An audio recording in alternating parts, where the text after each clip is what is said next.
लेकिन जब झारखंड के छात्रों का इतना महत्वपूर्ण मुद्दा हाई कोर्ट में है, सुनवाई है, तो एजी साहब का अपीयर ना होना और किसी बड़े वकील का वकील ना होना और एक शब्द भी ना कहना, यह क्लियर मनसा कहता है कि यह एक ट्रैप था। यह एक ट्रैप था आंदोलन को खत्म करने का, हमारे 26 दिन के मेहनत को लात मारने का और पूरे झारखंड के छात्रों के भावनाओं पे पानी फेरने का। अगर सरकार की मंशा सही होती तो एक अच्छा वकील आज उन बातों को डिफेंड करने के लिए कोर्ट में उपस्थित होता। सरकार ने सारी परीक्षाओं को रद्द की, चलिए बहुत अच्छी बात है। हम कानून के बहुत बड़े जानकार नहीं हैं, लेकिन इतनी जानकारी जरूर है कि अगर कोर्ट में उपस्थित हुए थे तो यह सरकार को बताना चाहिए था कि आखिर किन कारणों से परीक्षाओं को रद्द किया गया था। प्रॉपर डिफेंस होना चाहिए था कोर्ट में, जो कि नहीं दिखा। आज 3 परीक्षाओं की सुनवाई थी। कल को झारखंड के सभी छात्रों, जिसका 80% छात्रों का सेंटीमेंट जुड़ा हुआ है, सीजीएल की सुनवाई होगी। आज या कल तक वो केस फाइल होगा। सोमवार या मंगलवार तक उसकी भी सुनवाई होगी। फिर से सरकार का वही रवैया रहेगा। झारखंड के छात्र पढ़े या कानूनी दाव पे समझे, पढ़े या कानूनी दाव पे समझे, यह कंप्लीट धोखा झारखंड के छात्रों के साथ दिख रहा है। आंदोलन को खत्म करने की साजिश दिख रही है।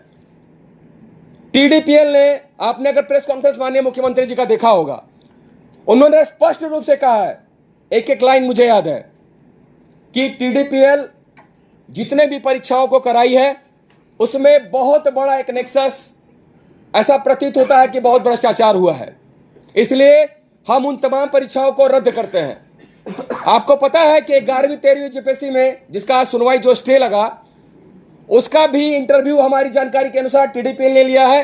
अंतिम रिजल्ट बनाने का काम टीडीपीएल ने किया है। तो ये परीक्षाएं अछूते क्यों है? सुप्रीम कोर्ट के तमाम उदाहरण मौजूद है, हाई कोर्ट के तमाम उदाहरण मौजूद हैं, जहां यह बताया गया है कि अगर परीक्षा कराने वाली एजेंसी प्रक्रिया ही दूषित हो, वो सारी परीक्षाओं को रद्द किया जाना चाहिए। The whole examination should be cancelled. तो इस पक्ष को सरकार ने आज कोर्ट के सामने क्यों नहीं रखा? आज किसी बड़े वकील को क्यों नहीं रखा गया? क्यों झारखंड के छात्रों को बेवकूफ बनाया गया? क्यों हमारी मेहनत पे पानी फेरा गया? मैं पूछता हूं, क्यों? क्या अपने छात्रों को बेवकूफ बना के रखा है, बेवकूफ समझ के रखा है कि यह आंदोलन को खत्म करने का सिर्फ एक ट्रैप था? झारखंड के बच्चे बहुत समझदार हैं, भोले हैं। परीक्षा रद्द हुई, वो खुशी खुशी चले गए कि चले हमारी एक मांग स्वीकार हुई। हेमंत है तो हिम्मत है का नारा लगाते हुए गए। आप सभी मीडिया बंधुओं ने देखा। लेकिन ऐसा प्रतीत होता है आज के उनके किए अनुसार कि हेमंत है तो मुझे ये कोई बोलने में परहेज नहीं है कि दिक्कत है।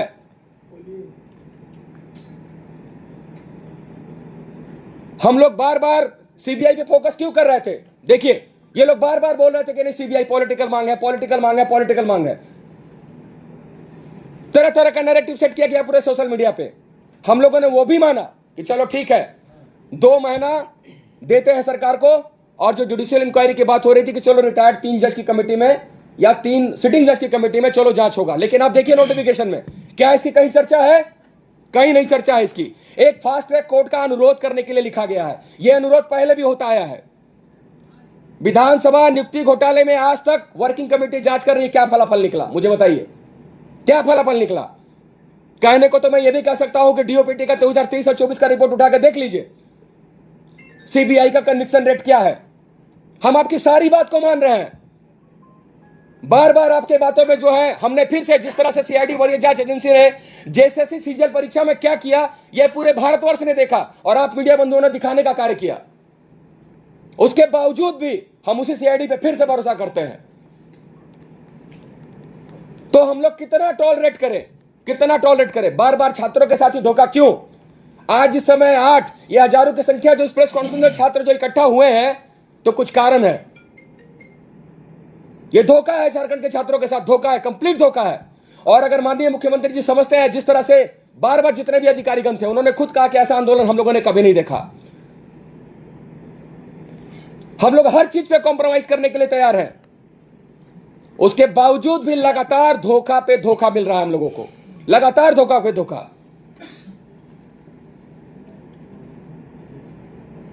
जेएसएससी सीजीएल का इतना महत्वपूर्ण मुद्दा जिसमें क्लियर एविडेंस है क्लियर एविडेंस है कि नेपाल में 2 दिन पहले प्रश्न पत्र के उत्तर मौजूद थे, कन्फेशन में मौजूद है। ये आप लोगों ने देखा। 2 दिन पहले परीक्षा का एक्सेस किसके पास होता है? क्वेश्चन पेपर का एक्सेस किसके पास होता है? परीक्षा एजेंसी के पास। परीक्षा एजेंसी जब कलकत्ता से क्वेश्चन पेपर निकला वेबल कंपनी से, तो कितने के पास गया, इसकी क्या गारंटी है? क्या गारंटी है इसकी? और ये मैं नहीं, माननीय मुख्यमंत्री जी ने कहा, मैंने नहीं, ये माननीय मुख्यमंत्री जी ने कहा कि बहुत बड़ा भ्रष्ट तंत्र काम कर रहा है। लेकिन उसके बावजूद भी अगर माननीय मुख्यमंत्री छात्रों को और हम लोगों को बेवकूफ समझने का कार्य कर रहे हैं, तो ये बहुत बड़ी भूल होगी उनकी, बहुत बड़ी भूल होगी। उन्हें अगर लगता है कि झारखंड के छात्र फिर से अगर जमा नहीं हो सकते, तो इस भ्रम से बाहर निकलिए, क्योंकि झारखंड के छात्र, हम लोग अगर चाहे तो कल के कल लाखों की संख्या में झारखंड के छात्रों को बुला सकते हैं। यार रांची, हमने 2 महीने का समय बहुत सोच समझ के दिया था, आप ही के कहने अनुसार दिया था कि 2 महीने का समय दीजिए। अगर आपको लगता है कि सीबीआई मतलब इंक्वायरी प्रॉपर तरीके से नहीं हो रही है, तो सीबीआई इंक्वायरी हम रिकमेंड करेंगे। तो ये जांच का क्या भरोसा जब आप कोर्ट में ही तथ्यों को सही से नहीं प्रस्तुत कर पा रहे हैं, आपके वकील ही कोर्ट में उपस्थित नहीं हो पा रहे हैं। हम किस बात पे भरोसा करें? झारखंड के छात्र किस बात पे भरोसा करें? बार बार धोखा कि झारखंड का छात्र क्यों खाए, कि उसकी भावनाओं के साथ खिलवाड़ हो। आज अभय तिवारी, जो कि इनका जेपीएससी जेएसएससी का सरकारी दामाद है, उसने लगभग हर परीक्षाओं में अपनी संलिप्तता स्वीकार की है, लगभग हर परीक्षाओं में अपनी संलिप्तता स्वीकार की है। तो फिर सब कुछ तो लूसिड क्लियर है। आप बड़े वकील की टीम लाइए। अगर आप लड़ रहे हैं, अगर दिखा रहे हैं कि नहीं परीक्षा रद्द की है हमने, तो आपका ये कोर्ट में भी दिखना चाहिए, लेकिन कोर्ट में कहीं नहीं दिख रहा है। आपके वकील तो बोल तक नहीं पा रहे हैं, आपके जो अपने महाधिवक्ता है वो तो पक्ष नहीं रख पा रहे हैं। आज राजीव रंजन जी का आप देखिए, किसी न्यूज चैनल में मैंने देखा, राजीव रंजन जो सरकार के पूर्व महाधिवक्ता हैं, उन्होंने ये बयान दिया है कि सीबीआई इंक्वायरी होनी चाहिए। देखिए कितनी बड़ी राजनीति की जा रही छात्रों के साथ। यही पूर्व महाधिवक्ता राजीव रंजन जी कह रहे थे कि नहीं, सीबीआई इंक्वायरी नहीं होनी चाहिए। झारखंड के छात्र जो है, जो हम लोग एलिगेशन लगाए हैं, ये लोग फॉल्स एलिगेशन लगा रहे हैं, कुछ कोचिंग वालों का है। और आज उनका वक्तव्य को सुनिए, वो खुद कह रहे हैं कि जांच गड़बड़े लग रही है और सीबीआई इंक्वायरी होना चाहिए। तो बताइए राजनीति कौन कर रहा है? राजनीति कौन कर रहा है, मैं आपसे पूछना चाह रहा हूं। तो सारा मिलकर लोग राजनीति झारखंड के छात्रों के साथ ही कर रहे हैं। और झारखंड के छात्र भोले भाले हैं, जो विश्वास कर रहे हैं, इस ट्रैप को समझ नहीं पा रहे और खुशी खुशी हेमंत तो हिम्मत करते नारा लगाते हुए घर जा रहे हैं। अब ये नहीं चलेगा। मैं अंतिम रूप से कहना चाहता हूं कि अब ये नहीं चलेगा। हम लोगों ने 2 महीने का समय दिया है, हम बहुत धैर्य से काम कर रहे हैं। 2 महीने का समय, अगर जेएसएससी सीजीएल या तमाम आने वाली परीक्षाओं में अगर सरकार का व्यवहार कोर्ट में अगर संदेहास्पद लगा, तो झारखंड के छात्र 2 महीने से पहले हम लोग एक बहुत बड़ा उलगुलान करेंगे, जो कि पूरे झारखंड के छात्र देखेंगे। जेल भरो आंदोलन करना होगा, करेगा, लाठियां खाना होगा, तोड़ना होगा, अपने शरीर पर तोड़ेंगे। इस बार सर पे कफन बांध के चले, तो इस बार फैसला लेकर रहेंगे। हर बात उनकी मनमानी नहीं चलेगी। और कल इसी क्रम में पूरे झारखंड के हर जिले के मैं छात्रों से, सामाजिक संगठनों से, जो भी इसमें आना चाहता है, मैं अपील करूंगा कि कल पूरे मुख्यालय में, राज्य के सभी जिला मुख्यालयों में आप माननीय मुख्यमंत्री हेमंत सोरेन जी का पुतला फूंकने का कार्य करें और उन्हें चेतावनी दें कि सुधर जाए, अन्यथा इस बार उससे भी बड़ा आंदोलन होगा, जिसे कोई भी ताकत रोक नहीं पाएगी। बहुत बहुत